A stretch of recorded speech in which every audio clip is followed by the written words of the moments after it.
గణాధిపతయే నమః. ఈ రోజున నిడుముక్కల శ్రీ అష్టలక్ష్మి గోశాలలో మరి గోమాతలలో పార్వతి అనే గోమాత శివైక్యం పొందినది.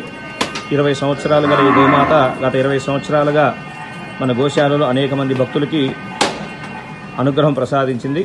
మరి అనేక గోమాతలకు జన్మనిచ్చింది. అయితే వృద్ధాపరీక్ష వచ్చే కారణాల చేతన మరి సుమారు 20 సంవత్సరాలు ఈ రోజున శివైక్యం పొందినది. మరి ఈ గోమాత అమ్మవారిలో ప్రశాంతంగా ఐక్యమైపోవాలని కోరుకుంటూ కార్యక్రమం నిర్వహిస్తున్నాము. జై గోమాత, జై గోమాత, జై గోమాత.